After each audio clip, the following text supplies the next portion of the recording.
ไปอื่นกับบวชอีกเจ็ดลูกนั่นแหละการบวชเป็นของเหตุได้ยากอยู่เด้อตั้งแต่ตัดสินใจบวชก็ยากแล้ว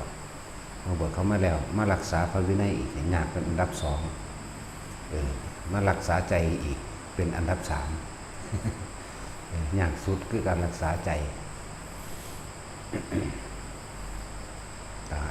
ส่วนมากเขาเห็นบวชคือมาปั๊บบวชโหลดทองยังได้บ่ได้กระสางเขา15 วาโหลดเนาะสั่นส่วนมากสิบ่ค่อยคือว่าเราถ้าบวชยากหลายเขาก็บ่บวชเลยได้เฮ็ดเอาใจคนเนาะมาตะกรุงเทพหรือเมามาจังซี่อ๋อเดี๋ยวสิบวชเอาเดี๋ยวนี้เข้าโหลดเด้เนาะบวชเราเฮ็ดไปทั่วได้บัดนี้ไปเด้หลายคนพวกบวชเหล่านี้ไปนั่นนะอย่าฝันว่าเจ้าสิได้บรรลุหยังสิบอกให้พวกเจ้าเข้าใจว่าพวกเจ้าบรรลุธรรมพวกเจ้าเข้าใจว่าพวกเจ้ามีความรู้อย่าหวังบ่มีทางคือยังมีความเข้าใจว่าเจ้าของรู้แล้วเด้นั่นบวชปั๊บหนีไปโลดนั่นน่ะบ่มีทางก็แล้วกันน่ะคือยังเขาไปถืออยู่ยังมีความยึดมั่นถึงมันว่าตัวเองเป็นผู้รู้เด้นี่บ่ศึกษาบ่อยู่บ่คล้องนิสัยนั่นแหละเดี๋ยวว่าบ่เอานิสัยคิดว่าเจ้าของรู้แล้วมันออกไปอยู่บางอื่นก็ทำตามอำเภอใจเจ้าของความรู้จำอย่าเอามาปนเปื้อนกันเด้ความรู้จำกับความรู้จริงคนละอย่างกันเด้การอยู่คล้องถือเอานิสัย5 ปีนี่ได้มีความเพียรพยายามและมีความอดทนในคำบอกคำสอนแล้วก็อยู่กับหมู่พวกให้มันเป็นอยู่กับหมู่พวกให้มันได้มันหลายอย่างอยู่เด้ส่วนมากเข้าใจว่าเจ้าของรู้แล้วบ่ฟังอีกก็ได้ล่ะกูสิไปเฮ็ดเอาเลยตัวแรกคือมานะทิฏฐิขวางไว้พอแห้งแล้วเข้าใจซะเด้อพวกวันบวชปั๊บหรือนี้ปั๊บแล้วเข้าใจว่าเจ้าของรู้เข้าใจว่าล่ะมีหลายอยู่นี่ก็มีอีกผู้หนึ่งมันมาเถียงแต่อุปชฌาย์ผมก็บ่อยากผมบ่ฟังอาจารย์นั้นอาจารย์นี่ผมก็อยู่มานำแล้วผมบ่ฟังเสือกแลนไปสวดมนต์ข้ามปีนั่นติบรรลุหาแม่งบอกจังซั่น โอ้แต่นิสัยสำนีก็อดบ่ได้แล้วนะบ่ได้ฟังพ่วงเลยซั่นเนาะแต่ผู้ใดคิดว่าสิมาบวชแล้วหนีไปอยู่อื่นอย่ามาเด็ดขาดฟังไว้เด้อให้มันได้จัก5 ปีก่อนถ้าไปปุ๊บเนี่ยเขาจะสิถามเลยบวชมาแต่ไสตะพุ่นตะพี่เอ้าเขาปล่อยมาได้จังได๋นี่หากระบวชนี่เด้จักบ่ล่ะเฮาบ่ย่านเสียหน้าดอกเรื่องเสียหน้าเสียชื่อเสียงบ่ย่านเพราะว่าเฮาบ่มีหน้าบ่มีชื่อเสียงพร้อมแต่ว่าโตของผู้เข้าใจว่าตัวเองเป็นผู้รู้แล้วหนีออกไปลำพังผู้เดียวว่าเจ้าของเก่งแล้วนั่นแหละแนวมันขวางมรรคผลนิพพานเจ้าของเองนั่นแหละแนวมันขวางจักบ่ล่ะแต่ตัวนั้นแหละ ต้องบอกไว้ว่าถ้าสิมาเรามาบวชแบบนี้ไปมื้ออื่นโดยบ่ได้อนุญาตหนึ่งโดยบ่ทันครบ5 พรรษาจังซี่อย่าฝันว่าจะสิได้หยังนั่นจักว่าล่ะเพราะว่ามันถือมานะทิฏฐิมาตั้งแต่เริ่มต้นแล้วเพียงแต่ว่าหาหม่องบวชซื่อๆเด้นั่นบ่ล่ะเข้าใจว่ากูรู้แล้วมันมีทางนั่นแหละคือความหลงว่าหลงบ่แม่นรู้เด้นั่นหลงเข้าใจว่าตัวเองรู้แล้วนั่นสั่นแหละมาเอานิสัยก่อนตัวถึงว่ามาฝึกมาหัดมาเบิ่งแบบเบิ่งแนวเบิ่งแถวกันก่อนวิธีสันวิธีคล้องผ่าหรือวิธีอธิษฐานผ่าตัวแม่นบ่ล่ะจะไปเรียนมาได้กระสร้างมันยังมีอยู่ในหันแหละในความละเอียดละอ่อนในพระวินัยนั่นมันยังมีอยู่ในหันแหละจังเฮาเวลาเฮาใส่ผ้าก็ต้องข้างบนต้องเหนือสะดือขึ้นมาอย่างต่ำก็คือ1 ข้อมือตัวแต่ข้างล่างหมายถึงว่าครึ่งแข้งพอดี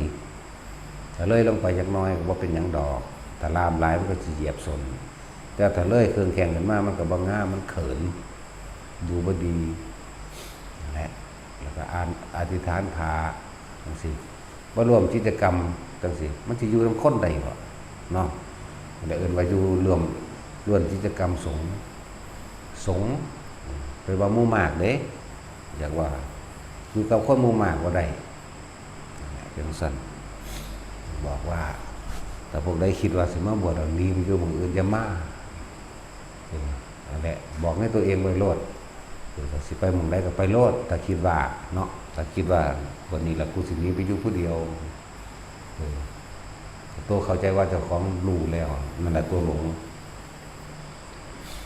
สิไปอยู่น้ำไผใดล่ะนั่นบ่ซั่นบ่เคยทำกิจกรรมนั้นนี่คือมั่วเฮ็ดเอาแต่ใจเจ้าของคือเก่าเลิศเอามนะ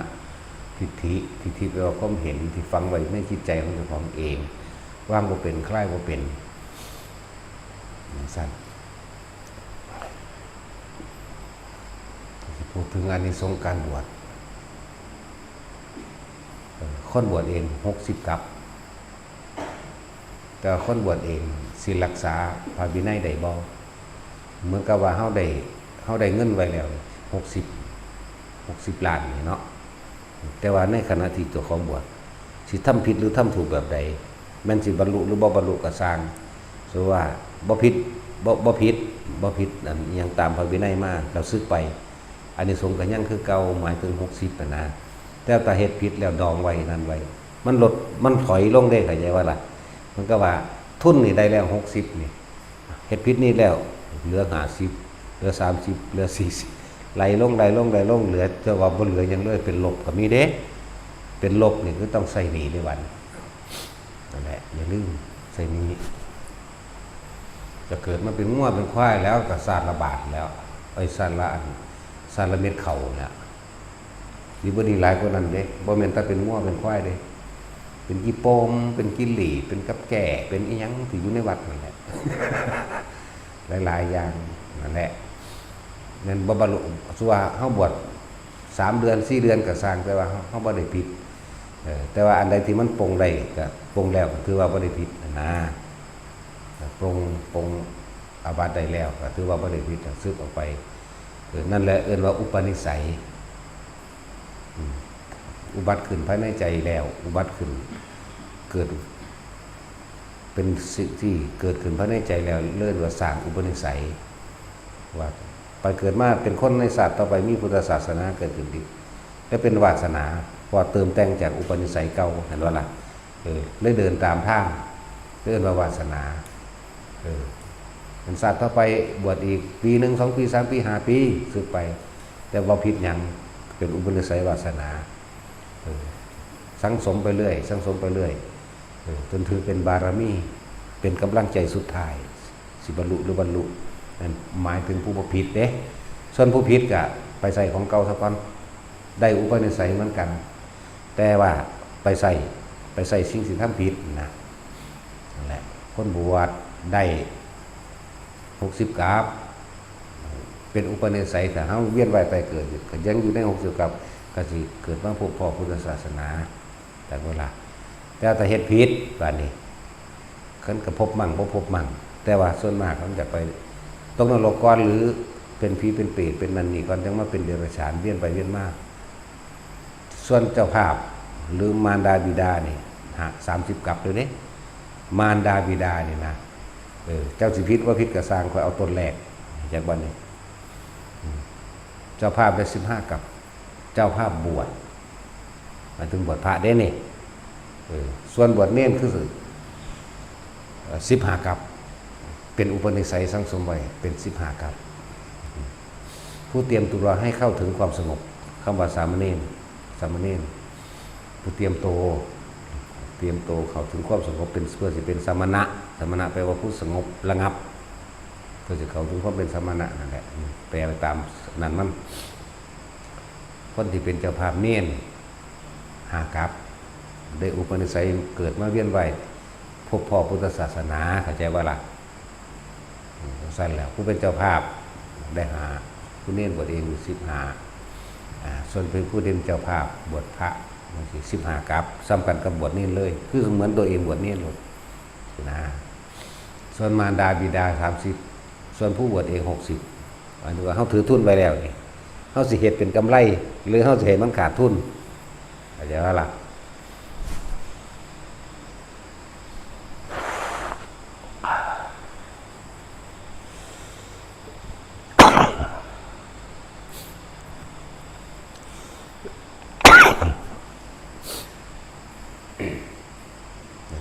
ษาเอาตัวอันใดมันผิดรุนแรงเราก็ไปก็คือว่านั่นแหละเขามาเราเบิ่งรุ่นพี่เบิ่งตัวอย่างอันใดบ่ฮู้ก็ถามเพิ่นกับให้ศึกษาเอาเพราะว่าเฮาเน้นย้ำอยู่แล้วว่าบวชเข้ามาปึ๊บนี่อย่าเพิ่งเอายอดถ้ำเอาต้นถ้ำก่อนเอาหนทางรักษาตนเองก่อนคือพระวินัยศึกษาพระวินัยบวชปุ๊บนี่เขาก็แจกพุทธเฮ็ดกองบริวารแห่งบริขารให้ดอกบริวารแห่งบริขารผ้าปูนางมื้อนี่มีสีธนะหรือผ้าปูนางผ้าเช็ดปากผ้าเช็ดมือผ้าปกตัก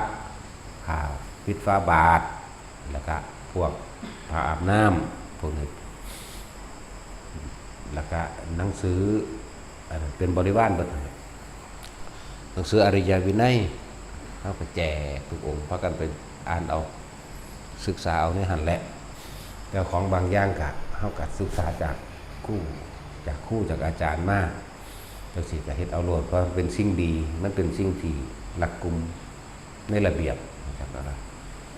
คือจังนั้นการอธิษฐานผ่าอาบน้ำฝนเข้าพรรษาให้อธิษฐานเป็นผ่าอาบน้ำฝนเด้เป็นวัสิกะเด้มันมีอยู่ในหนังสืออริยวินัยนั่นแหละแต่ว่าแล้วเราออกพรรษาแล้วปุ๊บให้ปัจจุทรามิตรหมายถึงสละออกสะก้อนแล้วอธิษฐานเป็นผ่าบริวารใช่ว่าล่ะออกพรรษาให้สละผ่าออกน้ำฝนเขานี่ให้อธิษฐานเป็นผ้าอาบจากวันออกให้ปัดออกสะก้อนปัจจุทรามิออกสะก้อนแล้วจังอธิษฐานเป็นบริวารแทนต้องเฮ็ดจังสั่นนะมีอย่างหนึ่งนั่นแหละมันมีหลายอย่างอยู่จะฝึกเอายอดมัน ส่วนมากที่เฮาได้ยินได้ฟังมากเกิดความศรัทธาโดดข้ามไปว่าศรัทธานี่คือมันตรงกับสิ่งที่ตัวเองยึดมั่นถือมั่นเอาไว้เชื่อไว้เนาะจากบวชโอ้โหอริยสัจสี่ตรงโอ้อนาปานสติตรงโอ้ยมรรคผลนิพพานตรงหูทิพย์ตาทิพย์ตรงนะโอ้ยก่อนเขาจะไปหอนทำมันเข่งขัดคืออย่างนี้บีบรักตัวเองไว้จากว่านั่นแหละแต่ว่าให้ศึกษาเป็นภาวะเป็นเครื่องรักษาตัวเองบ่ให้ตกสู่อบายฟังดีๆเด้มันไม่หน่อยๆมันของเล่นเด้ถ้าคงที่พระวินัยผู้ใดรักษาพระวินัยแล้วพระวินัยเป็นเครื่องรักษามาบวกถ้าผู้ใดรักษาพระวินัยใดมรรคผลนิพพานก็อยู่นำผู้นั้นมรรคก็คือหนทางพอเขาเดินทางตรงแล้วว่าออกนอกกรอบแม่มันสิไปใส่เฮ็ดตามเบิดอยู่หันบรรลุล่ะนั่นแหละ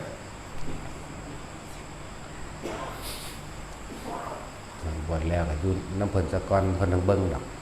แม่นบ่ครบหาก็สร้างเด้ถ้าเพิ่นฮู้ว่าอ๋อนี่มันรักษาตัวเองได้แล้วไปอยู่หันไปอยู่นี่ไปก็ไปหรือสิขอไปอยู่จังซี่เพิ่นว่าอย่าไปก็อย่าไปเถาะเนาะแต่เพิ่นไปก็เป็นอีกอย่างนึงเด้บ่เป็นบ้าก็ตายเด้เรื่องสั่นเด้คือสมัยเริ่มต้นแรกคนที่เดินทางไปบิณฑบาตกับพระพุทธเจ้าเดินไปถึงทางฝั่งหนึ่งไปทางซ้ายฝั่งหนึ่งไปทางขวาพระยังแบบภาษาคระนี่แหละองค์นั้นเดินไปบิณฑบาตที่แรกถือบาตรน้ำหลังพระพุทธเจ้าไปอยู่แต่ภาษาคระยังนี่จะไปทางขวาพระพุทธเจ้าบอกว่าเธอจะไปทางนั้นมากับเราตถาคตบ่ไปบ่ย่อมฟังแต่ถ้าจะกันพระองค์จึงถือเอาบาตรเองเถอะปงบาตรเพิ่นบ้างบาตรเพิ่นไปน้ำทางเลยไหมเพิ่นก็เสร็จปัดออกเพิ่นก็ไปตะเพิ่นผู้นี้ไปก็ไปถือโจรตีหัวตีโจรปล้นเอาผ้าบาตรเพิ่นก็เป็นบาตรเล็กอย่างนี้แหละตอนนั้นเขาก็ปล้นเอาบาตรเล็กนำเอาผ้านำเห็นมั้ยแล้วเขาก็ตีหัวเลือดอาบมาหาเพิ่นเรารู้มาก่อนเธอเราเห็นมาก่อนเธอเราจึงห้ามเธอไม่ให้ไปเพิ่นก็เว้าซ้ำนี่เพิ่นบ่ต่ออีกเด้เห็นว่าน่ะมึงถึกตีหัวแตกเพิ่นก็บ่ว่าได้เพราะมันถึกตีอยู่แล้วนั่นแหละอีกองค์นึงคือขาเลยเด้ขาตายเลย22ที่เพิ่นบอกว่าอย่าไปมานำเฮาตถาคตท่านนั้นพระองค์ถือเอาผ้าและบาตรเองเถิดก็วางไว้แบบเดียวกันนั่นแหละผู้นั้นถือขาตายเลยโจรก็ขาตายเลยนั่น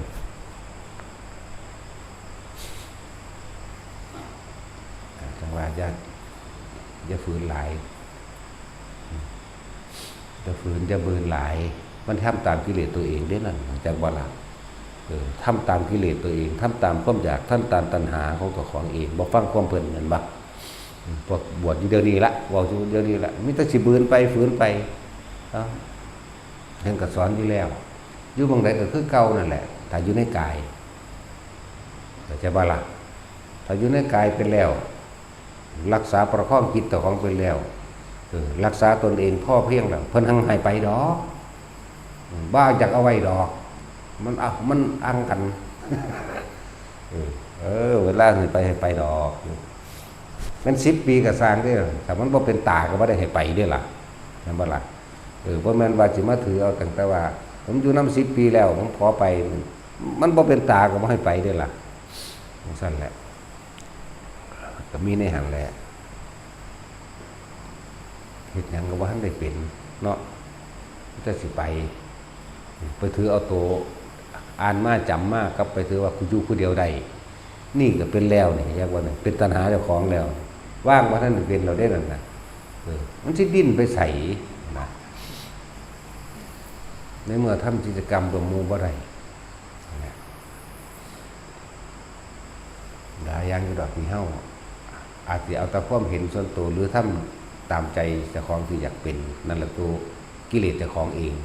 เฮ็ดตามใจผมขอไปอยู่บ้านได้ครับนั่นน่ะมันเป็นบ้านแน่นอนอยู่แล้วก็ฮู้อยู่ก็ยังทำตามใจกิเลสอยู่น้ำกันจังซี่เรื่องเล็กๆน้อยๆก็เก็บเข้ามาใส่ใจมันเป็นหยังยังบ่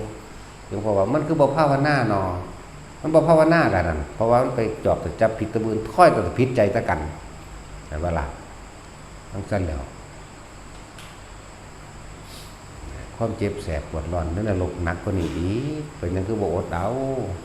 เนาะแล้วก็ความทำผิดหรือความฝืนอย่างต่างๆผิดเพียงแค่ศาสตร์นี่ศาสตร์เดียวโอ้เป็นล้านๆศาสตร์ใส่บ่เบิดก็มีเด้อพอมันต่อสัตว์ทั้งหลายเมื่อเกิดเกี่ยวไปสู่ตัณหาใดก็ยึดมั่นถือมั่นในตัณหานั้นพบนั้นอาหารนั้นสัมผัสนั้นเด้ถือว่าไปเกิดเป็นสิงโตซะไปเขาไปยึดติดในตัณหานั้นพบนั้นเห็นบ่ล่ะอาหารนั้นคือมันมากินเนื้อเนี่ยจิตใจมันก็ของอยู่หันคือเก่าหมุนอยู่หันเป็นเท่าใดแสนล้านศาสตร์ก็ได้มันพอแห้งอยู่เลยนี่แหละคือว่ามันไปยาวนานเลยเป็นกับเป็นอสงไขยก็เป็นเด้นั่นแหละว่าเตือนไปว่าเขาเห็นมาหลายแล้วพูดแลนไปสวดมนต์ข้ามปีก็มีบัดเว้าขึ้นกุรานพระอรหันต์โอ้ยแล้วบ่ฟังบ่เบิ่งบ่ฟังพวกเถียงไปเบิดเด้เบิ่งดูหั่นซ้ำนี่นึงก็ยังบ่เห็นอารมณ์ตนเองอยากได้ดังใจจังได๋จะไปละได้เด้อนี่นั่นแหละก็อยู่บ่อยากเอาไว้ใส่ดอกก็ให้อยู่เบิ่งเจ้าของแล้วซะก่อนพวกเจ้าไปเฮ็ดเองผิดเองพวกเจ้ารับเองเด้อขอบ่ได้รับนำเด้อแม่นบ่ล่ะโอ้ยก็สิเว้าประเภทว่าครูบาอาจารย์ในทางธรรมและทางสงฆ์มันหนักมันดีกว่าพ่อแม่ของพวกเจ้าผมสิบอกให้แม่นบ่ล่ะพ่อแม่พวกเจ้าสอนอยากให้ลูกได้ดีมีสุขอยากให้ลูกมีฐานะมีอาชีพการงานมั่นคงเห็นลูกมีความสุขกูพ่อเข้าใจบ่แต่ว่าของเพิ่นเลยไปนิพพานพุ่นคือบ่อยากให้กลับมาเกิดอีกแล้วก็บ่อยากให้ผิดเพราะว่าเทียบสูงกว่าพ่อแม่พวกเจ้าพุ่นก็แล้วกันน่ะนั่นแล้วอันนี้มันมองเห็นแค่มืดๆนี่แหละสั่นก็ว่าเพิ่นหวงหามไว้หรือเพิ่นสั่งบ่มีทางพ่อแม่พวกเจ้าบ่ได้สอนว่าลูกเอ้ยใหญ่ขึ้นเป็นพระอรหันต์ให้แม่เด้อพ่อเด้อบ่มีไผสอนก็แล้วกันน่ะแล้วครับจังซี่ก็มีแต่เฮาเว้าเห็นว่าล่ะมีแต่เฮาเว้านี่แหละแต่ว่าใหญ่ขึ้นเป็นทหารเด้อเป็นตำรวจเด้อเป็นข้าราชการเด้อมันจังมั่นคงนั่นไปหั่นเด้ล่ะจังซั่นแล้วแต่ว่านั่นโอ้ยแปลผัวฝรั่งคือเขาหัวหน้าจังรวยเด้แม่นบ่ล่ะจังซั่นแล้วเป็นจังซั่นของเฮาบ่ได้มีเด้หยุดตัณหาอย่างเดียวหยุดอยากอย่างเดียวไปนิพพานเลยบ่ต้องกลับมายุ่งมาสนกับไผอีกเพิ่นมันเลยกันบ่ล่ะซั่น มันยังสอนในการยึดมั่นถือมั่นอยู่นี่พ่อแม่ลูกนี่เนาะสั้นละบัดนี้นี่เราพ่อแม่ผู้ใดสอนว่าให้ไปเป็นอรหันต์ดอกเห็นป่ะล่ะเบิดทั่วโลกนี่เดี๋ยวนี้ล่ะผู้ฟังอยู่เดี๋ยวนี้ในโลกนี่เดี๋ยวนี้มีผู้ใดสอนลูกกับความให้เป็นอรหันต์ดอกง่ายขึ้นเป็นอรหันต์เด้อให้หลุดให้พ้นให้บ่ต้องกลับมาเกิดมันทุกข์มันยากอีกได้หลายนิพพานเป็นจังซั่นนิพพานเป็นจังซี่เอาแม่แต่ฮู้จักมันมีทางพูดเดี๋ยวเบิ่งผู้เขาได้เป็นข้าราชการก่อนเร่งใส่หุ่นเร่งไว้ให้ลูกอยากว่าล่ะผู้นั้นเป็นทหารผู้นั้นเป็นตำรวจผู้นั้นเป็นครูผู้นั้นเป็นพยาบาลผู้นั้นเป็นหยังก็ว่าไปข้าราชการมันมั่นคงวะนั่นแล้วก็มันมั่นอยู่ในโลกนี่แล้วลองเบิ่งไปจังซั่นตัวเฮาบ่ได้สอนว่าให้เป็นหยังเด้นั่นแหละจังว่าเทียบเลยมันคนละจิตใจเลยล่ะจังว่าบ่แม่นหวงไว้บ่แม่นอยากให้อยู่นำขนาดนั้นมันปีเดียวก็สร้างเพิ่นรู้แล้วรักษาตัวได้ไปบอกไปซ้ำถ้าพูดจังซั่นบ่อยากไปเด้เนาะถ้าพูดจังซั่นบ่อยากไปเด้มันบ่ส่งออกนอกความคิดของมันบ่อยากได้หยังมันบ่อยากเป็นหยังมันก็อยู่ซื่อๆของมันอยู่หั่นเด้บัดบ่ปากบ่เว้าบ่หยังบอกเฮ็ดหยังเฮ็ดเบิดจังซั่นเด้พวกอยากไปนั่นน่ะโอ้ยมันก็ไปตามอารมณ์นั่นแหละเห็นว่าซั่นไปตามอารมณ์คิดว่ามันหันดีกว่ามือดีกว่าหรือว่าคิดว่ากูรู้แล้วนี่นะคิดว่ากูรู้เนี่ยโอ้ยพวกรู้น่ะเขาบ่คิดดอกพวกรู้เขาบ่คิดพวกคิดว่ารู้นั่นน่ะมันตัณหาอุปาทานเต็มๆนั่นน่ะแหละจะฝืนไปทอบื้นไปอ่านเบิ่งเด้อในพระวินัยนั่นแหละอยู่หาหรือบ่หาก็ได้ให้อ่านเบิ่งถ้าบอกไว้ก่อนตะกี้เขาบ่บอกแต่เบิ้งไปเลยเอาคิดเอาอีกแล้วนะอยู่น้ำกันถ้าเขาเฮ็ดอันเดียวกันแล้วหมายถึงพระวินัยกันเดียวกันมันก็บ่ขัดแย้งกันถ้าภาวนาหมายถึงว่าถ้าให้จิตตั้งมั่นเกิดขึ้นแล้วภายในใจของเจ้าของเองมันก็บ่ไปตำหนิไผดอกนี่บอกว่ารักษาใจก็ดี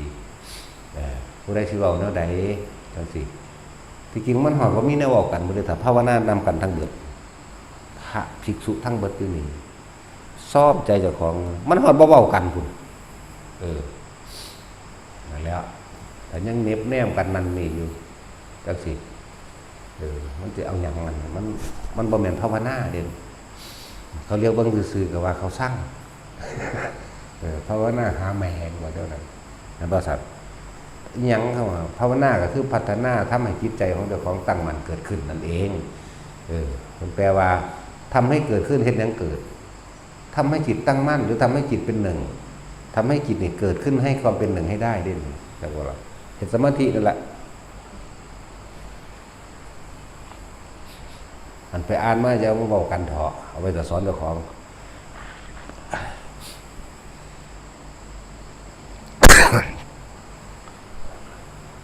แต่แก่เขาแก่ประสบการณ์จริงสองสภาพภายในของไฟของมันโหลดอันนี้เขาแก่แต่เอาความรู้ทั้งตำรามาตำราเต็มอยู่เลยนี่เนาะไปอ่านเอามี3 ฉบับผลพระไตรปิฎกเข้าสอธรรมภักดีจุฬามกุฏมี3 ฉบับก็จะอ่านมาคุยกันแล้วเอาเหตุผลตะของใส่ยุดถ้าปฏิบัติจริงๆเขาจะแก้สภาวะภายในพูนความรู้สึกภายในการเห็นการดูภายในมันบ่มีในตำราหรอกจังซั่นว่ามันเป็นของไผของมันพูนตัวเขาสิคุยกันคุยกับคุยโดยธรรมเด้คุยตามความเป็นจริงที่ตัวเองพบประสบพบมาบ่แม่นเอาจากตำรามาถามเฮานะมันมีคำตอบอยู่เด้ในตำราเนาะแต่ว่าเฮาเน้นหยังปฏิบัติทั้งเบิดนี่ก็คือว่าบ่เอาหยังคือบ่ได้หวังว่าให้มันได้หยังแล้วก็เป็นหยังคือบ่กลับมาเกิดอย่างเดียวรู้ท่านความคิดอย่างเดียวให้มันหยุดคิดในความอยากได้อยากเป็นได้อย่างเดียวคือนิพพานอย่างเดียวมองเดียวเท่านี้เลยสิไปหานิพพานอยู่หม้องใด แต่คิดว่ากูรู้แล้วเราไป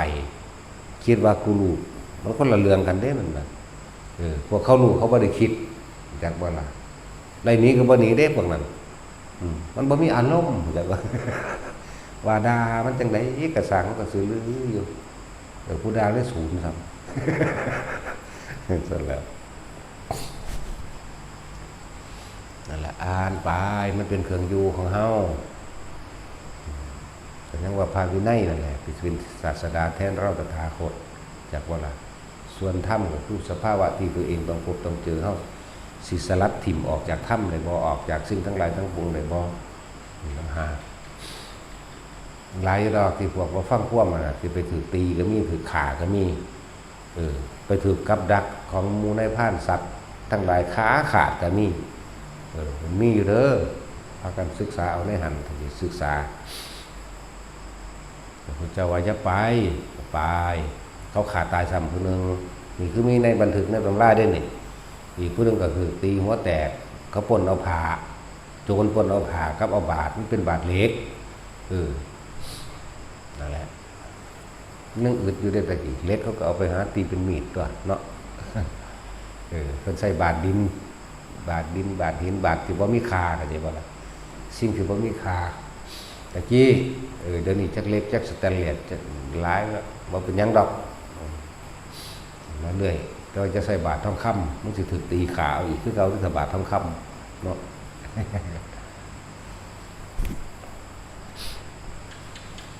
แต่ว่าศึกษาภายในก็คือศึกษาตนเด้อศึกษาภายในก็คือศึกษาจากของแต่ความเคยชินของเฮาอย่างว่านั่นได้ก็ว่าจะพูดอย่างใดก็พูดจากร้องเพลงก็ได้จากห้องกรีดขึ้นเสียงดังๆอยากบ้างวิก็ได้อันว่าปฏิศึกษาไปแล้วนะโอ้อันนี้เฮาต้องระงับเฮานี่เป็นการศึกษาตนเด้เป็นการมาสังเกตการกระทำคำพูดเก่าๆของเฮาเองบัดเฮาต้องละมันคมมันไว้อันนี้ควรอันนี้เด้พระพุทธเจ้าให้เด้ถ้าเธอไม่ทำเป็นตัวอย่างแล้วใครจะทำนั่นแหละจังว่ามันต้องมีการเรียกว่าที่เขาเจ้าเป็นอย่างคือลงปฏิโมกข์การลงพระปฏิโมกข์คือรวมสังฆกรรมแล้วก็สนทนาธรรมกันน้ำสนทนากันเรื่องนั้นเรื่องนี้ปรึกษากันน้ำหรือว่าว่าดังนั้นล่ะอัตตะสัมมาสมาหิตารวมกันเป็นหนึ่งเดียวกันเพื่อให้เกิดความสมัครสมานสามัคคีอัตตะสัมมาสมาหิตาเพื่อให้เกิดความเป็นหนึ่งเดียวกันจิตกับจิตตั้งมั่นไปน้ำกันนั่นแหละว่ามันประชุมกันเป็นเนืองนิด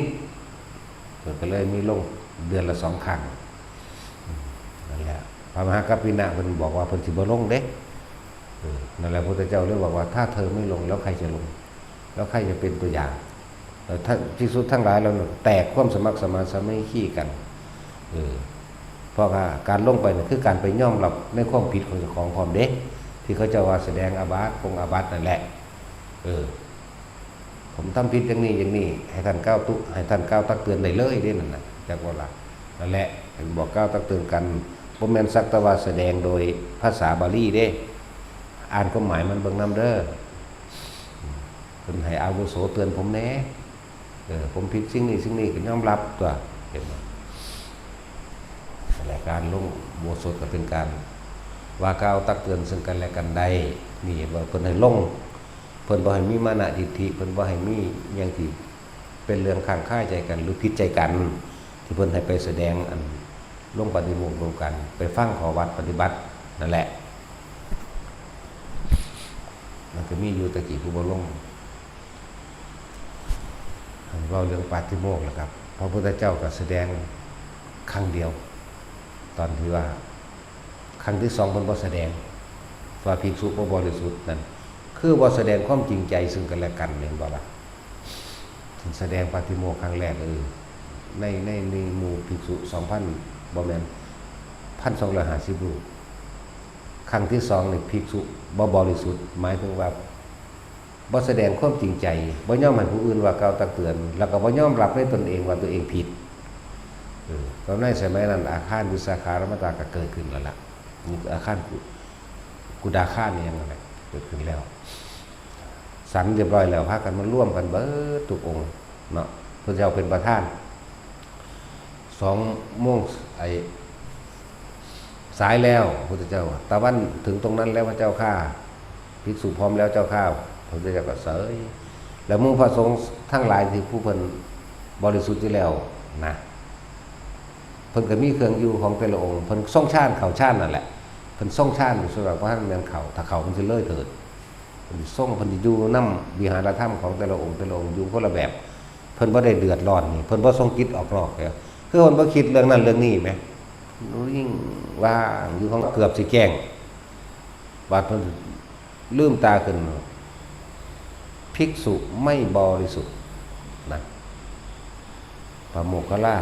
ฟังภิกษุไม่บริสุทธิ์ภิกษุไม่บริสุทธิ์3 ครั้งนี่แหละพระโมคคัลลาแปลกเลยเว้ยก็เลยกำหนดจิตเบิ่งว่าเป็นหยังอ๋อเห็นภิกษุคนนึงมีอาบัติคือบ่แสดงความจริงใจต่อคณะสงฆ์ต่อคณะหมู่พวกนั่นล่ะนั่นแหละพระพุทธเจ้าแสดงขึ้นมาปุ๊บสิภิกษุนั้นหัวแตกตายเลยนะหัวแตกเก็ดเสียงในตำราบาเลือดแตกปากแตกดังออกหมดแล้วเพราะว่าหยักตนหนึ่งมันจ้องอยู่นี่มันจิจ้องอยู่พระเจ้าเรียกว่าแสดงเมตตาและกรุณาอาศัยตัวนี้เรียกว่าแสดงถ้าแสดงปุ๊บผู้นี้เลือดแตกปากแตกดังออกหมดว่าผู้แสดงเป็นผู้บริสุทธิ์เกิดกับบารมีบำเพ็ญมากพระโมคคัลลาเข้าสู่วาลจิตส่งจิตออกนอกไปเบิ่งผู้นั้นผู้นี้จากว่าเนี่ยเบิ่งโอ้ยเพิ่นเตือนถึง3 ครั้งหมดเด้ท่านทำไมไม่แสดงความบริสุทธิ์ท่านทำไมไม่แสดงความจริงใจต่อหมู่คณะสงฆ์ท่านทำไมเป็นคนที่มีมากด้วยมานะทิฏฐิด้วยประการเช่นนี้กับบ่ปากกับบ่ติงเพิ่นก็ใส่ฤทธิ์ข้างบนที่เปิดประตูเบิ่งออกแขนเดียวเท่านั้นสัตว์ออกเลยลากไว้เลยลากไว้ก็สัตว์ออกเลยนะใส่ด้วยฤทธิ์พระเจ้าเรียกว่าต่อไปนี้พวกท่านทั้งหลายจงพาทำการสังฆกรรมแสดงเองเถิดเท่านั้นแหละนี่คือพระเจ้าเฮาแสดงทีเดียวภิกษุมันมากขึ้นมากเกินเป็นธรรมดามีผู้ทำผิดแต่ว่าผู้ทำผิดบ่แสดงความจริงใจบ่มีสัจจะในตนเองเมื่อบ่มีสัจจะในตนเองก็บ่มีสัจจะในผู้อื่นเข้าใจว่าละบาดคนที่พูดโกหกไม่เพียงครั้งเดียวอย่าคิดว่าความชั่วอย่างอื่นเขาจะไม่ทำนั่นแหละคนบ่มีสัจจะคนบ่มีความจริงใจแล้วก็คนที่ไม่จริงใจกับตัวเองไม่ซื่อสัตย์กับตัวเองสัตยะแปลว่าซื่อสัตย์กับตัวเองก็ไม่ซื่อสัตย์กับบุคคลผู้อื่นนั้นด้วยนั่นแหละพระโมคคัลลาก็ฟาดปึ๋งออกไปแล้วก็เลิกกันหลังจากนั้นมากก็บ่ลงอีกหมายถึงพระเจ้าบ่ลงบ่ให้โอวาทปัญพระอานนท์เพิ่นก็ชื่อได้ดีอยู่แล้วเนาะพระอานนท์ก็เป็นผู้ฆ่าบาปจังค่อยๆขยายออกในเรื่องจังว่าทุกครึ่งเดือนเพิ่นให้มาภิกษุสงฆ์ร่วมกันนี่ร่วมเพื่อแสดงความจริงใจซึ่งกันและกันเด้แสดงความจริงใจให้ซื่อสัตย์ต่อตัวเองว่าทำผิดคือทำผิดเพิ่นบอกไม่แปลเอานั่นแหละท่านจงว่ากล่าวตักเตือนข้าพเจ้าด้วยข้าพเจ้าจะเป็นผู้สำรวมระวังในการต่อไปเข้าใจว่าล่ะคำแปลมันนั่นแหละพุทธเจ้าองค์อื่นๆลง2สัทธาติกะลง2เทื่อวิริยะติกะลง3เทื่อปัญญาติกะลงเทื่อเดียวเป็นเหตุแบบลักษณะเดียวกันนั่นแหละบ่บริสุทธิ์แต่ว่าบ่จริงใจเพราะนั้นบ่แสดงตนบ่แสดงความจริงใจต่อคณะหมู่พวกขนาดนั้นเด้ไอ้ความหมายที่ว่าให้มาลงอุโบสถนั่นว่าล่ะคือการสอบทานพระวินัยนั่นเอง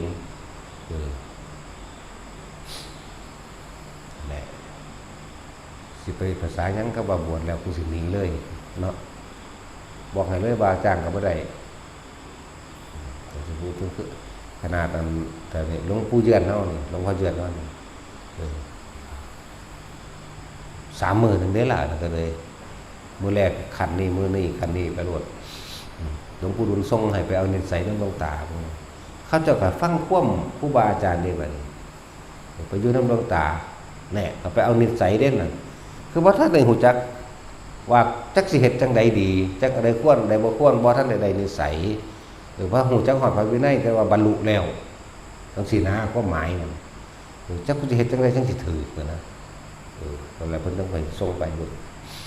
ก็ไปอยู่ตามครูบาอาจารย์สั่งแน่สิไปโดนยังเพิ่นยังให้หนีโลดผู้เพิ่นรู้จักแล้วว่ามันบรรลุแล้วจังซี่นะเพิ่นได้ว่าเพิ่นเฮาเดี๋ยวมันสิด่าบักหามึงเอ้ยแหละ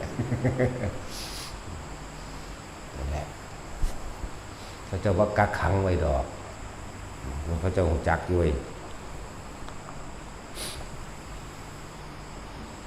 แต่ว่าการบวชตัดสินใจบวชนี่ก็ยากแล้วเพราะว่ามันฝืนความรู้สึกมันสิคิดถึงเฮือนมันสิคิดถึงคนรักมันสิคิดถึงหมู่พวกมันสิคิดถึงสัตว์เลี้ยงมันสิโอ้สารพัดอย่างแต่ถ้าตัดสินใจได้แล้วก็ถิ่มมันออกมาเลยนั่นแหละเอายังมาเป็นเครื่องอยู่ในการบวชตอนเฮาเป็นบ่ทันได้บวชเฮาเอางานได้เป็นเครื่องอยู่เนาะตื่นขึ้นเฝ้าอาบน้ำกินข้าวไปทำงานแล้วก็เอาเงินเดือนเป็นเครื่องรับเนาะเดือนนึงแม่งปานปีนึงพุ่นเด้เนาะเสื่อเงินเดือนสิออกพวกทำงานเอาเงินนี่บ่คือพวกทำงานเอางานเด้พวกทำงานเอางานมันบ่ได้เคร่งในว่าสิสิ้นเดือนยามใดนอเด้แต่พวกทำงานเอาเงินนี่น่ะมันสิเคร่งมันเลยเป็นซ้ำปีนึงเอาโลดส่วนเงินเดือนสิออกแต่หมู่ภิกษุบวชเข้ามาแล้วอยู่กับหยังอยู่กับพระวินัยอยู่กับการศึกษาใจตนเอง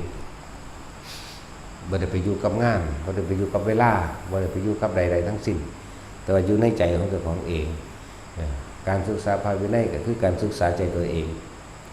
การเป็นวัดตนเองการฟังธรรมก็เป็นการศึกษาใจตนเองการอ่านการท่องจำสาธยายคำสอนต่างๆก็เป็นการศึกษาใจตนเองนั่นแหละเป็นเครื่องอยู่ส่วนชาวบ้านก็เทียบเอาตัวแต่ก่อนก็เคยไปหารับจ้างมาแล้วเนาะคนไปเคยทำงานคิดเบิ่งรู้มันทรมานขนาดไหนซื้อว่าสิสิ้นเดือนเนาะสั้นแล้วมันคือเครื่องอยู่ของปุถุชนทั้งหลายปุถุชนทั้งหลายย่อมดูอาศัยตัณหาเป็นเครื่องอยู่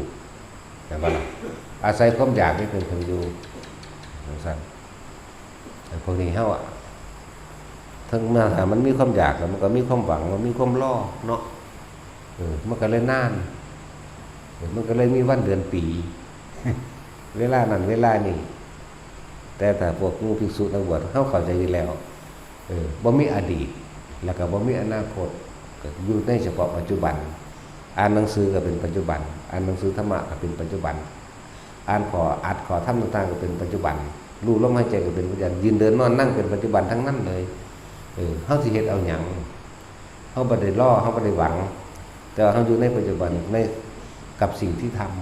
ำสั่นละจะพึ่งเอาฤทธิ์เอาเดช เอาไปที่หลังของเล่นเมื่อนั้นของแถมกับแมนของเล่นกับแมนอันนั้นมันภาพคนถูกใดอย่าไปสนใจมันหน้าเนาะอันไหนมันบ่ผ่านไปในผ่านใดอย่าไปสนใจมันของแถมโอ้ยมันเยอะแยะให้พัฒนามันอยู่ในอานาปานสตินี่แหละหูทิพตาทิพไปเลยมันหอบว่าอยากทิพพุ่นน่ะอยากบ่ได้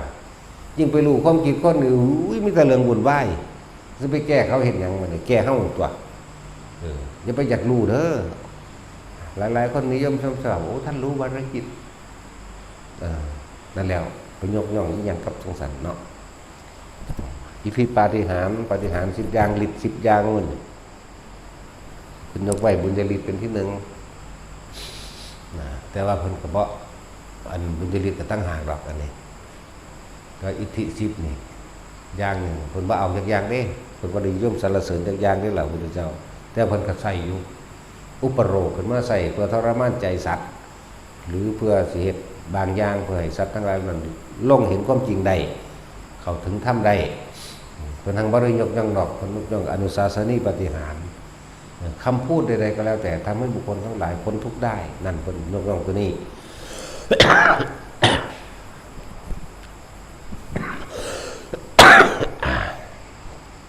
คำเว้าที่แต่พ้นผ่านจากความเป็นไปได้เกิดได้ เลื่อนบางสี่อนุศาสตร์ เจออนุสาสนีปาฏิหาริย์ดีเหตุแต่คนบ่กลับมาเกิดอันนั้นน่าอัศจรรย์กว่าทั้งว่าผู้ใดฉันสิบวชนั่นนะครับตองเบิ่งดีๆเด้อบวชแล้วกูสิไปอยู่บ้านบางคนบวชแล้วก็หนีไปเลยอีกคนนึงอย่างนี้แหละบวชน้ำเฮ้านี่แหละมือไม่กันไปเลยแต่นี่ไปอยู่น้ำมูเก่าเขานั่นแหละโอ้ยจังมันคิดแนวใดเนาะคิดเฉพาะว่าสิได้พวกนั้นสั่งคิดเฉพาะว่ามันถึงสิคนแต่แค่นั้นมันก็บ่อาจสามารถรักษา60กับของไว้ได้คิดว่าจะคล้องรู้ลงเต็มที่เด่นพวกเขารู้จริงเขาไม่ได้คิดนะเนาะมาฝึกตนเองสักก่อนว่ามันบรรลุแล้วก็ทำกิจกรรมน้ำมูคือเก่าแต่ว่าล่ะมันสิว่าเห็นยังสติแล้วถึงว่าพระอรหันต์เป็นจังใดเดี๋ยวนี้เนาะถามอยู่เรื่อยๆอยู่เป็นจังใดพระอรหันต์บ่กินบ่ยิ้มบ่หัวบ่หรือแนวใด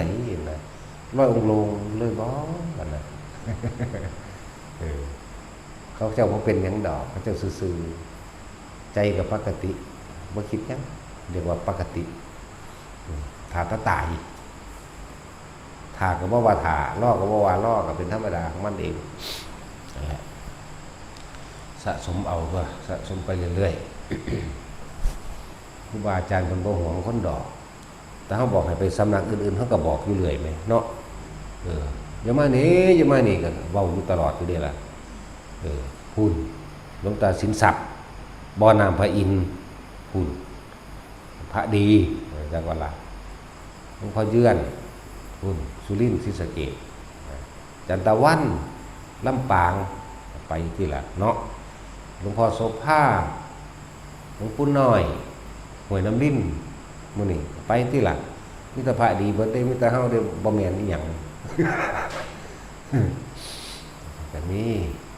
หลายสำนักอยู่หลวงพ่อโสภาล่ะหลวงปู่บุญมาบ่หลวงพ่ออินถวายมื้อนี้นั่นน่ะไปฮู้นก็บอกอยู่หลวงพ่อสุชาติเนาะหลวงพ่อปราโมทย์มื้อนี้พูดพระเจ้ามิตรภาพดีเบิดนั่นแหละมองที่สิเขาไปศึกษาได้ที่เบามานี่ที่พระเจ้าสอนตรงๆนะไปตามนั้นอยู่นี่แก่ก็เอาห้ำก็เอาได้นี่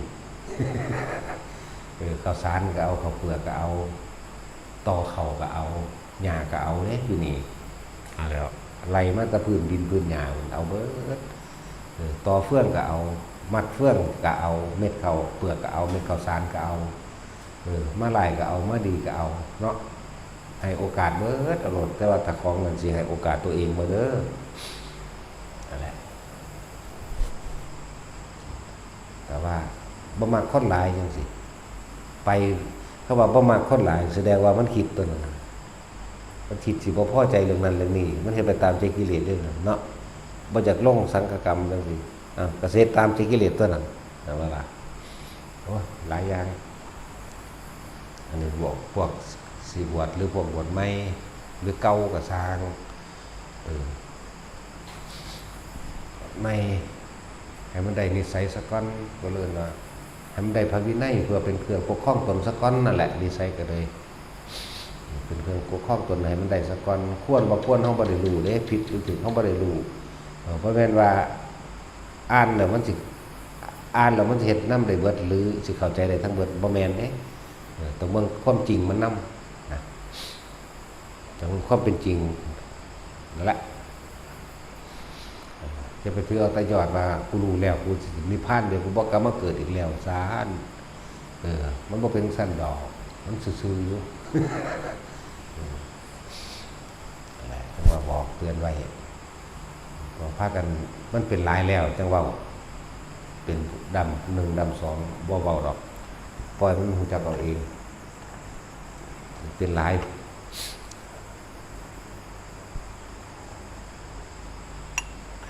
คนมากกับปัญหามากเป็นธรรมดาคือคนมากเนี่ยบ่เป็นพระมากเนี่ย ถ้าพระมากเท่าไหร่ก็ช่างไม่เป็นปัญหาภิกษุเป็น500เป็นพันกว่า2,000 3,000 10,000แสนล้านบ่มีปัญหาเพราะเขาสละความเห็นตัวออกหมดแล้วบ่มีปัญหาแต่ว่าแต่คนมากยิ่งปัญหามากแม้ว่าแต่ด้วยแต่ละคนเว้ยมันก็เป็นสั่นแหละมันส้นดะเด้ว่าสันสิว่าปุตุชนบอกมันจักชนกันบอก ปุถุมันหนาอยู่แล้วมันก็ส้นด่านกูบ่ฟังความไพ่นั้นกูจะเอาแต่ใจกูเลยปุถุชนแล้วพอบทมาแล้วกูจะเอาแต่ใจกูจะไปอยู่ผู้เดียวกูอยู่ได้เบิดนะแล้วก็ต้องอาศัยผ่านการอยู่กับบุคคลหลายๆนั่นก็โอ้ยแต่ถ้าไปเน้นอีล่างถ้วยเนาะล่างถ้วยเมื่อเป็นชีฮิตปั๊บธรรมดาเต็มอยู่ก็อาหารมันเป็นไข่เป็นมันเนาะมันเป็นเว้นเลยครับเว้นมือนี่เว้นคนนี้มือนี่เว้นมันเป็นผู้เดียวได้เป็นกลุ่มบักใหญ่หมดได้ตะกี้วัดสุวรรณวาส300-400คนได้พระเน้นอยู่ในหันเต็มอยู่ในหัน300-400คนเด้อหลวงพ่อเสือขาดทำวัดอยู่2 เทื่อตั้งแต่บวชมาขาด2 เทื่อเท่านั้นเทื่อแรกเพิ่นจับบ่ได้เทื่อที่2ปีเพิ่นจับได้ปีมันจากยามเด้แต่มันขาดหรอเทื่อที่2ว่ากูลีได้เพิ่นตั้งแต่โอ้ยเพิ่นไปเช็คอยู่เทิงๆเฮาก็ฮู้อยู่ดอกเพิ่นไปเช็คสามเณรนั่นสามเณรนั่นไล่ไปมือไว้มากเพิ่นก็ไปเผาว่าพัวสุดที่5 เทื่อตี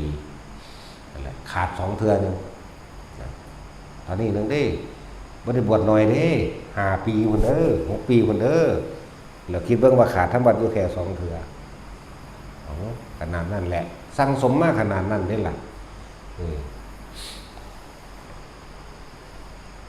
แบบนี้กันเลยชื่อใดคือหยังนี่เทื่อที่2ถึกตีก็มันสิชื่อคักเพิ่นบ่ตีคอยเด้เพิ่นฮักเฮาเพิ่นแพงเฮาได้นั่นน่ะจักว่าล่ะมันเพิ่นสั่งได้นั่นน่ะหลวงปู่เพิ่นเองสิว่าสิสร้างมาได้ขนาดนั้นเฮามันเป็นไผเด้อนี่สิไปเฮ็ดให้ของเพิ่นเสียบ่มันบ่ล่ะคือเป็นหยังคือบ่รักษาให้นำเพิ่นมันก็คิดถึงบุญคุณเพิ่นตัวบาดนี่สิว่าเพิ่นสิสร้างวัดได้สิว่าเพิ่นสิบำเพ็ญตนเองได้สิว่าสิมีขนาดนั้นเนาะเพิ่นสู่ส้นทนมานานเด้แค่นี้เฮาเฮ็ดบ่ได้ติแม่นบ่ล่ะประชามาซ้ำนี้นึงสิตายเลยนะก็หมายเฮามันก็สอนตัวเองได้หั่นแหละบ่แม่นหาว่าบ่แม่นหากะว่าเดี๋ยวนี้เด้ว่าอยู่พุ่นเด้มันเป็นระลึกขึ้นมาดอกซ้ำนี้มึงเฮ็ดบ่ได้บ่มึงขี้คร้านปานนี้บ่เนี่ยอะไรจังว่าขาดถ้าวัน2 เทื่อเท่านั้นก็เป็นเน้นสั่งแล้วขนาดนั้นแหละนี่เราจะว่าเฮาก็สั่งสมมาเรื่อยบัดนี้มาอยู่ทำกิจกรรมรวมกันกับหมู่คณะนะเล็กๆน้อยๆก็บ่สนใจเอามาคิดมันก็อยู่ได้เองตัวบัดนี้เพราะว่าเฮาบ่ได้คิดว่าให้ผู้ใดเฮ็ดไปตามใจเฮาแหมแล้วมันก็อบรมสั่งสอนดีเด้ว่าพวกเฮากับเฮาก็นำมันทั้งสั้นแหละมาเป็นครูอาจารย์เนาะเพราะฉะนั้นสิว่าครูบาอาจารย์ทั้งหลายบ่ แต่ว่ามีที่สุดคือหลวงตานะสุดอยู่หันครูบาอาจารย์เฮาก็หลายอยู่เนาะหลายคักศึกษาไปน้ำเพิ่นไปเรื่อยๆแต่ว่าบ่มันสุดก็ซื่อหลวงตาสุดสั้นถือว่าทุกคนนะครับพวกเขาไว้แล้วพากันศึกษาพระวินัยนั่นแหละมันก็เป็นเครื่องอยู่การอ่านหนังสือพระวินัยนั่นก็คือการปฏิบัติตัวเองแล้วการท่องบนสวดมนต์ความจำต่างๆอันเป็นคำสอนของพระเจ้าแปลว่าเป็นพระปริตหรือเป็นธรรมอันเป็นธรรมจักรกะช่างล้วนแล้วแต่เป็นเครื่องอยู่แห่งตนทั้งเบิดการเดินจงกรมกับแมนการนั่งสมาธิกับแมนทำสมาธิใดๆเป็นของเจ้าของเบิดนั่นแหละไม่ไปใส่หรอกนะแต่ว่ากับบอกว่า5 ปีก่อนยังไปครับพ่อไปก็ให้ไปบ่พ่อไปก็บ่ให้ไปแต่ว่าก็ถือว่าเป็นพ้นนิสัยได้อยู่ดอกก็ฝืนไปก็ดีเนาะฝืนไปก็ถือว่าซะแล้วถ้าเขาเจ้าถามว่ามัตตไสนี่จากพรรษาแล้ว2ห้วยปล่อยมากจังได๋ว่าไผเป็นอาจารย์บ่เด้มาล่ะต้องซั่นแหละ เขาบ่ได้ย่านเสียดอกเฮาตัวเฮาเองบ่ย่านเสียชื่อเสียงบ่ย่านหยังทั้งสิ้นย่านพวกเจ้านั่นเสียไปทั้งใดเขาก็บ่ค่อยอยากรับเด้นอกจากพวกจะเอาไปเฮ็ดกฐิน เอาไปหาเงินเขาเอามาขอเอาซ้ำเนาะขอเอาก็ว่าให้เด้อเขาบ่ได้มาบวชตรงเพื่อกฐินเผาป่าเขาบ่ได้มาบวชตรงว่าสิไปเอากฐินให้เจ้าแม่นบ่ล่ะถ้าผู้ใดมีใจแนวนั้นเฮาก็ไล่หนีโลดแล้วเดี๋ยวก็ซึกออกไปซะนะเนาะไปบวชเอากันไม่ก็ได้ตัวแม่นบ่ไปบวชอยู่พุ่นไปอยู่พุ่นนะอะไรมันหลายอยู่ดอกที่บ่ทันเว้าออกมาเบิ่งพฤติกรรมพฤติจิตของแต่ละคนนั่นแหละว่าเดี๋ยว5 ปีก่อนจังไปสิไปจะเพิ่งขออยากไปถอถ้าเขาบอกว่าให้ศีล8แน่ให้ได้บ่บุ๊ให้ศีล10แน่บวชเน้นเวลาเน้นเพิ่นขอศีล10จังซี่ให้ได้บ่บุ๊ให้ศีล5แน่ให้ได้บ่บุ๊เนาะก็สั่นแล้วพาเฮ็ดพิธีนั่นนี่แน่เฮ็ดเป็นบ่บุ๊นี่อ่ะบ่แม่นได้ว่าเจ้าของรู้แล้วบ่แม่นแบบนั้นนะนั่นล่ะแล้วก็บอกหมู่ภิกษุบวชใหม่เฮาพันแต่ว่าพระเด้มีแต่ว่าหมู่ภิกษุทั้งหลายภิกษุสงฆ์นั่นแหละจะพึงว่าตัวเองรู้มันหลงผู้รู้นั่นก็ไม่คิดแต่ผู้คิดนั่นไม่รู้จักว่าล่ะศึกษาตัวเองทุกท่านก็อยู่ได้เบิดเด้แต่มันศึกษาตัวเองมันสังเกตตัวเองถ้ามันไปสังเกตผู้อื่นอยู่ไสก็อยู่ยากเบิดไปสังเกตตัวผู้อื่นว่าเขาเฮ็ดใส่เจ้าของว่าเขาสิสั่งเจ้าของผู้อื่นมันก็ได้ฮู้อารมณ์เจ้าของได้เด้นั่นแหละมาเพื่อละได้บ่มาเพื่อเอาเนาะละอารมณ์นั่นแหละมันละอีหยังดำมันสุดเลยละก็คือละอารมณ์ละความเห็นแก่ตัวละความยึดมั่นถือมั่นเด้มันยึดก็เก่าเด้บางพวกบวชเขามายึดก็เก่าอีกแล้วจะไปกัดหมาไป กัดมันหลดกัดหูมันตั้งแต่เอาไปเห็นเนื้อแดดเดียวส่งไปให้พวกเขาอีหมาลิ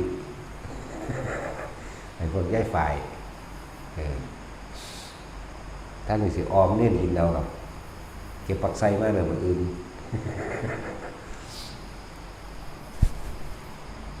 สังว่าการบวชก็ยากแล้วการทำตามวินัยก็ยากอันดับ2แต่ว่าการรักษาใจยากอันดับ3แต่ถ้ารักษาใจเป็นแล้วเป็นที่1เลยบ่ต้องเฮ็ดหยังเฝ้าสังเกตความคิดเจ้าของคิดไปแล้วเนาะดึงกลับมาคิดไปแล้วเนาะดึงกลับมาเอาความคิดน่ะดึงความคิดสติน่ะเพิ่นเอิ้นสติกำกับจิตมันสิบ่ไปสนไผหรอกเพราะสิเพ่งๆบางๆมันก็บ่นำเข้ามาคิดเด้เพราะว่ามันระวังความคิดเจ้าของเองใช่ไหมล่ะนั่นแหละการกระทำคำพูดของบุคคลผู้ใดก็ช่างนะหากเราไม่นำเข้ามาคิดหรือเราควบคุมความคิดตัวเองได้การกระทำคำพูดของบุคคลผู้นั้นบ่มีความหมายจำไว้ล่ะแล้วเขาว่ารักษาใจก็ดีรักษาเจ้าของเองบ่แม่นรักษาผู้อื่นบางถ้าแต่งคนตั้งรักษาใจเจ้าของเองรักษาความรู้สึกนึกคิดเจ้าของเองบ่เถียงกันบ่ทะเลาะกันอะไรเป็นจังซั่นว่าสิบอกว่าภาวนาอีหลีบ่เว้ากันหมดแล้ว เพราะเขาเจ้าย่านรู้เนาะอันนี้ก็เว้ากันอยู่ดอกก็ไปธรรมดานั่นแหละแต่ว่าจะนำเข้ามาเป็นอารมณ์เด้อย่าเอาความรู้ที่จำมาถกเถียงกันเอาชนะกันเด้บางที่เว้าหยอกเว้าเล่นกันจังซี่ก็สิเป็นจริงเป็นจังเข้าไปนั่นแหละมันบ่ทันความรู้สึกเจ้าของเองว่าเจ้าของกำลังยึดเบิ่งหลวงพ่อมันตัวอย่างนั่นเลยเนาะจะเขามาด่าเขามาไล่ขาจะเขาสารพัดนะสิว่ามันก็เป็นของเขาเองเลยลมมันเป็นของเฮาบ่นำเขามาคิดไหมมันก็แล้วตัวหากเราควบคุมความคิดตัวเองได้การกระทำคำพูดของบุคคลผู้อื่นทำร้ายเราไม่ได้นะว่าซั่นซั่นแล้วมันบ่มีดอกมันทั้งในนี่มันมีแต่ทั้งนอกเหมือนกันล่ะเด้อเขาว่าปล่อยปะแล้วเลยก็ปล่อยวางคนละอย่างกันอยู่เด้แม่นบ่ซั่น มันปล่อยว่างอยู่แล้ว แต่ว่าบ่ปล่อยปละละเลยเด้เพราะว่าถ้ามันสิเป็นอันตรายต่อผู้อื่นในขณะหมู่พวกนั้นเฮาก็ต้องจัดการตัวว่าซั่นแต่บ่ได้เอาความชนะหรือความแพ้กับไผได้บัดเขาสิคิดว่าแพ้กับเรื่องของเขาแต่ว่าเฮาบ่เอาชนะเพียงแต่ว่าถ้ามาเหตุการณ์มันสงบลงพอเอาแค่นี้มันสงบลงได้หรือปลอดภัยจากสิ่งเหล่านั้นแล้วก็พอนะ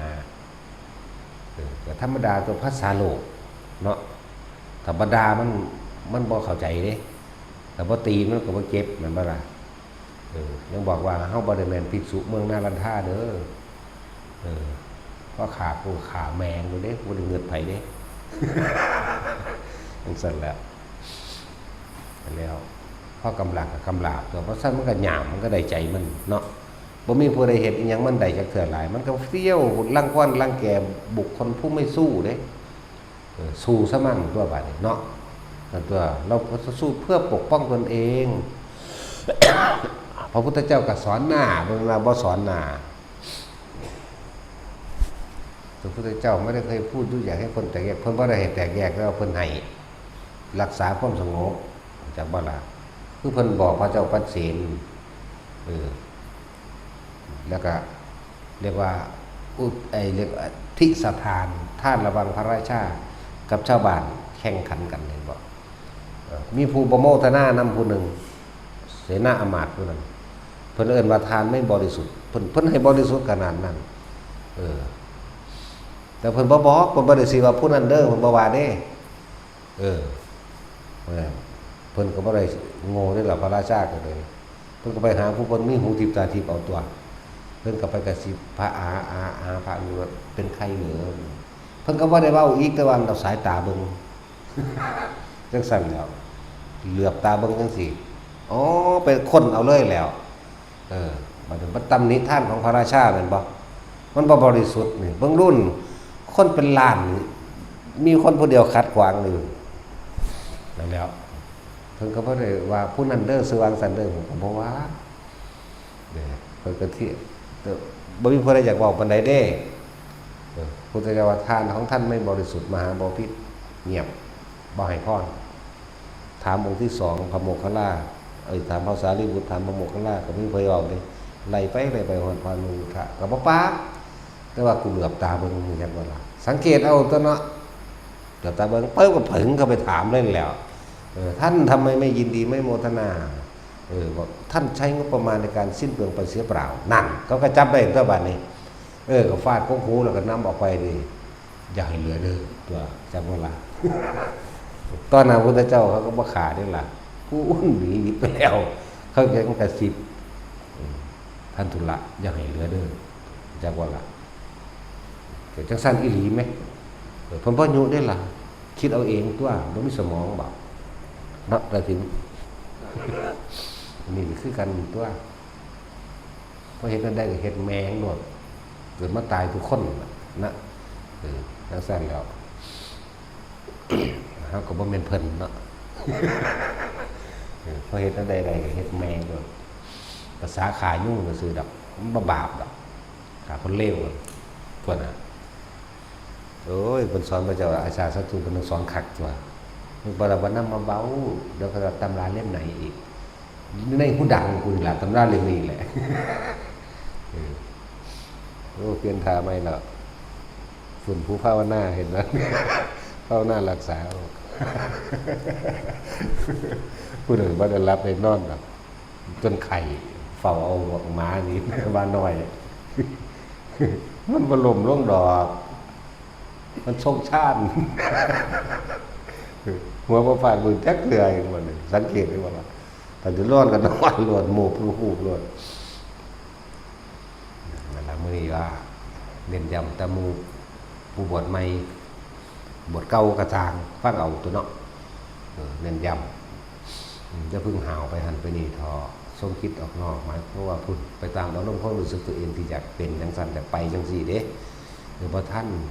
มันฝังไว้ในเลยว่ามานะแปลว่าใจทิฏฐิแปลว่าความเห็นที่ฝังนั่นไว้ในจิตใจคิดว่าเจ้าของทำถูกนะแล้วก็เฮ็ดไปตามได้บัดนี้เฮ็ดไปตามตรงนั้นแน่ พวกเจ้าบ่ได้อยู่คำว่าปกติของพวกเจ้าก็บ่มีอีกคำว่าปัจจุบันก็บ่มีอีกมีแต่อนาคตอันมาจากอดีตอดีตหยังอดีตว่าแต่ของรู้อดีตว่าแต่ของอ่านจำมาแล้วก็เวลาเฮาเว้าจังซั่นนี่เว้ารัดอยากว่าล่ะเพราะว่ามันรู้จำได้นั่นน่ะเว้ารัดอ๋ออันนั้นเอาไปมาเลยเว้าหลายกว่าเฮาอีกเฮาเลยบ่ได้เว้า